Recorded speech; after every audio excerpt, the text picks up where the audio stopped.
Hello students. हम ampere circuital law का कल हमने स्टडी किया था और उसका एक एप्लीकेशन भी हमने पढ़ा था, उसका प्रूफ भी पढ़ा था।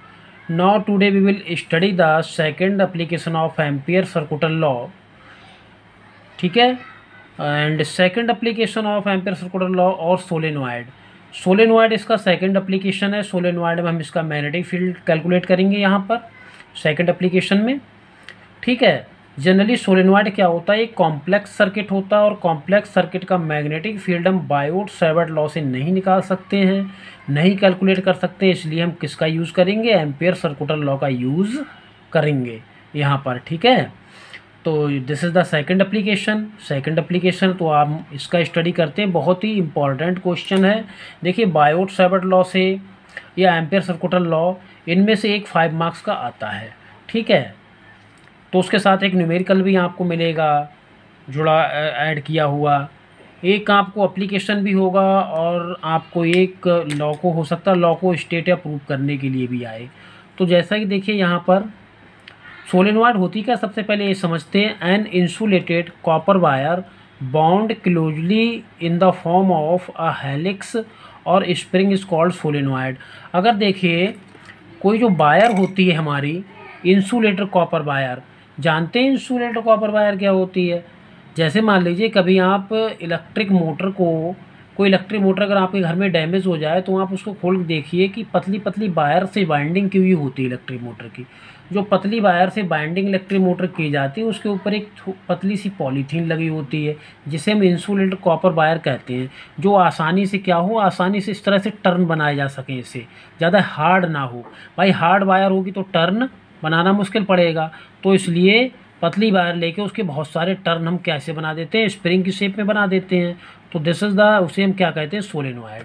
तो ऐसा वायर जिसको हम स्प्रिंग की फॉर्म में ढाल दें, तो दिस इज़ कॉल्ड सोलेनॉइड। अब देखिए इसका magnetic field, magnetic field inside a long straight solenoid.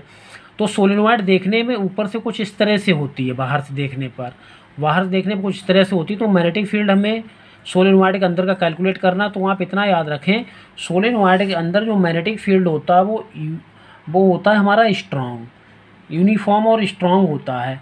क्योंकि अंदर जो होता है, जो मैग्नेटिक फील्ड लाइंस होती हैं सोलेनॉइड के अंदर, वो इक्विडिस्टेंट और पैरेलल होती हैं। बाहर बड़ी मुश्किल से एक आध मैग्नेटिक फील्ड लाइन निकलती है। तो बाहर अप्रॉक्सीमेटली सोलेनॉइड के बाहर अगर कोई पॉइंट हम लेंगे तो वहाँ पर मैग्नेटिक फील्ड क्या होगा, ज़ीरो होगा। जैसे मान लीजिए यहाँ पर हम कोई पॉइंट लेते हैं तो यहाँ पर मैग्नेटिक फील्ड क्या हो जाएगा, इसका ज़ीरो मैग्नेटिक फील्ड हो जाएगा। क्लियर। तो मैग्नेटिक फील्ड इसके अंदर होगा क्योंकि मैक्सिमम मैग्नेटिक फील्ड कहाँ पास होती है, अंदर से ही पास होती है, इस तरह से। ओके। तो देखिए the magnetic field inside a closely bound long solenoid is uniform everywhere and zero outside the solenoid.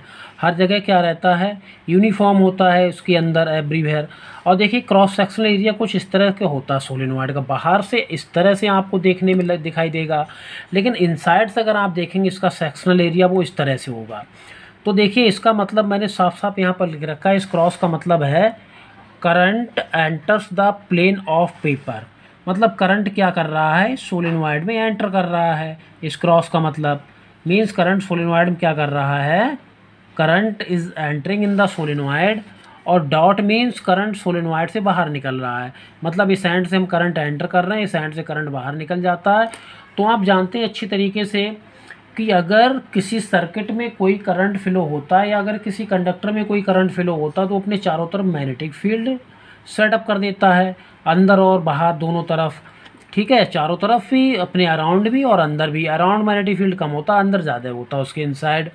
तो देखिए इस तरह से इसमें क्या होता है कि इसमें अंदर मैग्नेटिक फील्ड पैदा हो जाता है। ठीक है, क्योंकि जब तक करंट फ्लो करेंगे तब तक मैग्नेटिक फील्ड बनेगा, इसके बाद नहीं बनेगा। तो देखिए इस तरह से एक एम्पियर लूप बन जाता है। इसमें एक एम्पियर लूप हम कंसीडर कर लेते हैं, एज्यूम करते हैं, ये रियल नहीं होता है, एज्यूम कर लिया हमने एम्पियर लूप। ठीक है। तो ABCD एक रेक्टेंगुलर ये लूप है जिसे हमने एम्पियर लूप का नाम दे दिया। इसका लेंथ कितना L है। तो देखिए ये इलेक्ट्रिक करंट इस तरह से इसमें जा रहा है। ये मैग्नेटिक फील्ड इस पॉइंट P कहाँ है, अंदर है। ये पॉइंट Q कहाँ है, बाहर है। तो पॉइंट Q पर मैग्नेटिक फील्ड जीरो होगा, अंदर क्या होगा, मैग्नेटिक फील्ड अंदर यूनिफॉर्म होगा। तो इसी के लिए हमें कुछ डेरिवेशन निकालना। तो देखिए, consider a rectangular closed path A B C D as the Ampere loop. जो हमारा ए बी सी डी है उसको हमने एक एम्पियर लूप मान लिया। कल हम एम्पियर लूप पे डिस्कशन कर चुके हैं। जिस तरह से गॉसियन सरफेस होता है इलेक्ट्रोस्टैटिक्स में, उसी तरह से यहाँ पर एम्पियर लूप भी होता है। तो देखिए, according to Ampere circular law, यही तो एम्पियर सर्कुलर लॉ होता है, closed line integral of V D L by line integral of magnetic field. Closed, इसका मतलब closed line integral of magnetic field. Closed line integral of magnetic field किसके equal होता है? Mu not I के equal होता है। लेकिन ए B C D जो है हमारा, ये ए बी सी डी एक लूप है, इसमें बहुत सारे टर्न होंगे, पता नहीं कितने टर्न होंगे, ठीक है, बहुत सारे टर्न होंगे। अगर मान लीजिए इसका लेंथ कितना है, एल लेंथ है, और पर यूनिट इसका लेंथ जो है एल है, और पर यूनिट लेंथ पे नंबर ऑफ टर्न्स कितने? एन। भाई पर यूनिट लेंथ पे नंबर ऑफ टर्न्स कितने हैं? एन है पर यूनिट लेंथ पे। और लेंथ कितना है भाई? ऐसा एक यूनिट लेंथ में कितने टर्न होते हैं? Small N. तो जो एल में कितने टर्न होंगे, तो एल से हमने मल्टीप्लाई किया है। अब जब करंट फ्लो होगा तो इन सभी में करंट फ्लो होगा, तो इसलिए N I A L, N I L इस फॉर्म में हम लगाएंगे इसे। तो देखिए, mu naught total current through the loop A B C D, loop A B C D में फ्लो होने वाला करंट, यही तो होता फार्मूला। देखिए, म्यू नॉट आई, तो यहाँ पर म्यू नॉट आ गया, और ये आई किस में फ्लो होगा?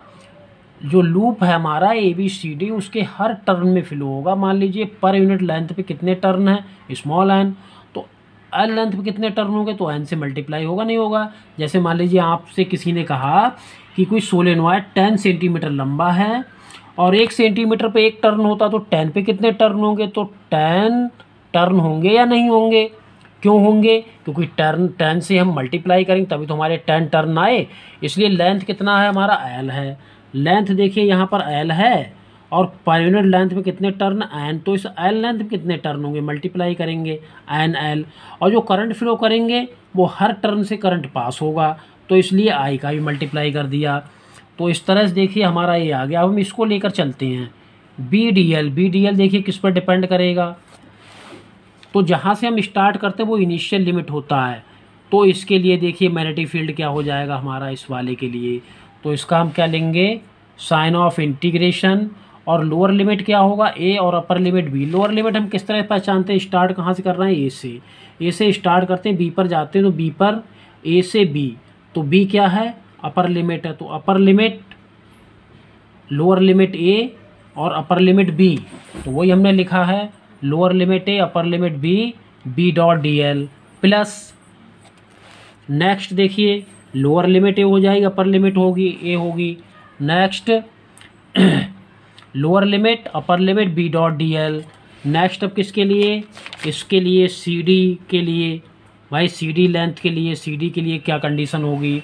तो सी डी के लिए देखिए, लोअर लिमिट सी और upper limit D, lower limit C और upper limit D, B dot D L. इस अब कितना क्या बचा? अब हमारा ये बचा है डी ए।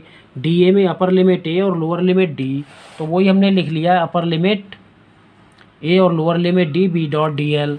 अब देखते हैं इसको वेक्टर, इसमें हम क्या लगा दिया? डॉट प्रोडक्ट वाला फार्मूला लगा दिया, B D L cos theta, ठीक है, upper limit lower limit, B D L cos theta upper limit lower limit, ठीक। अब हम एंगल देख लेते हैं, एंगल क्या है, ठीक। अब देखिए ए से बी के लिए एंगल क्या होगा? ए से बी का एंगल, इसमें मैग्नेटिक फील्ड भी इधर जा रहा है भाई, मैग्नेटिक फील्ड का डायरेक्शन यही तो है, ये देखिए मैग्नेटिक फील्ड का डायरेक्शन है, करंट भी इसी डायरेक्शन में जा रहा है, तो दोनों के बीच एंगल कितना हो जाएगा? 0 डिग्री।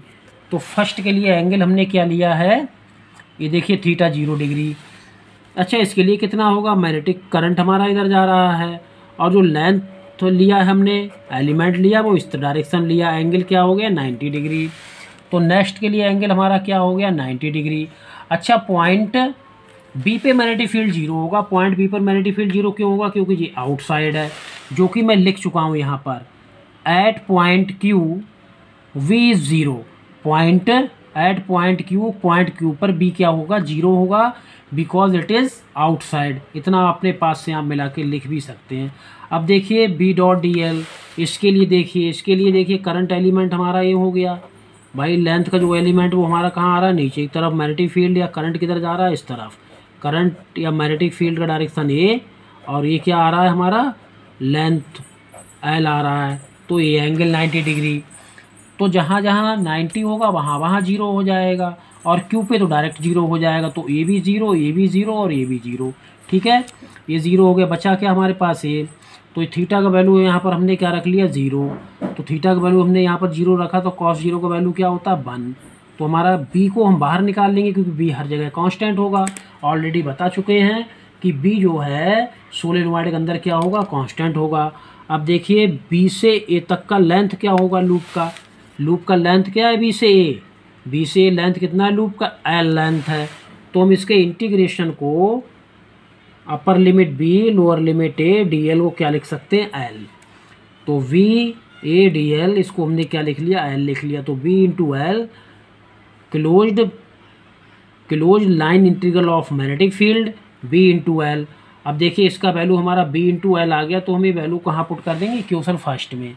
यह है इक्वेशन फर्स्ट, यहाँ पर वैल्यू डाल देंगे। तो हमारा देखिए क्या आ जाएगा यहाँ पर, from equation first B into L mu naught कितने पर यूनिट टर्न कितने एन, और किसमें, एल लेंथ में।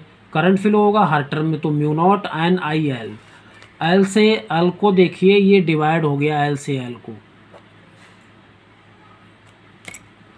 को क्या कर दिया, ये देखिए एल से एल को डिवाइड कर दिया। तो V इक्वल टू आ गया म्यू नॉट एन आई। ठीक है, अब देखिए magnetic field at the ends of solenoid. जो मैग्नेटिक फील्ड होता है एंड पर सोलेनोइड, वो होता है just half than inside it. भाई हाफ होता है मैग्नेटिक फील्ड सोलेनोइड के एंड पे। क्यों, क्योंकि सोलेनोइड के एंड पर जो मैग्नेटिक फील्ड लाइंस होती हैं वो अंदर की अपेक्षा जस्ट हाफ हो जाती हैं। लेकिन बार मैग्नेट में ऐसा नहीं होता, बार मैग्नेट में उसके पोल्स पे मैग्नेटिक फील्ड लाइंस ज़्यादा होती हैं। तो एंड पे हो जाएगा जस्ट हाफ, हमने हाफ कर दिया टोटल मैग्नेटिक फील्ड का। इसके लिए ग्राफ भी बना लिया, देखिए variation of magnetic field along the axis of solenoid, variation of magnetic field along the axis of solenoid.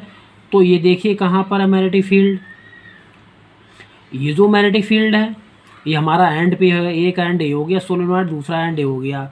तो एंड पे मैग्नेटिक फील्ड क्या हो गया, जस्ट हाफ हो गया। और जो मैग्नेटिक फील्ड हमारा, ठीक है, अंदर कितना है बी, इनसाइड है बी मैग्नेटिक फील्ड, और एंड पे क्या हो गया b/2। एक एंड हमारा ये एंड ऑफ सोलेनोइड, दूसरा एंड सोलेनोइड का ये है। तो आज आपने सोलेनोइड का स्टडी किया। सोलेनोइड बहुत ही मोस्ट इम्पॉर्टेंट टॉपिक है बोर्ड एग्जाम के लिए। सोलेनोइड या टोरॉइडल सोलेनोइड, ये टॉपिक्स जो हैं दोनों आपके 3 मार्क्स के, मतलब दोनों टॉपिक्स में से एक टॉपिक आपका 3 मार्क्स का आता है बोर्ड एग्जाम में। और एम्पियर सर्कुलर लॉ को अगर कह दिया state Ampere circular law and with help of Ampere circular law calculate the magnetic field of the solenoid, तो this question will be 5 marks. ये क्वेश्चन 5 मार्क्स का बनेगा।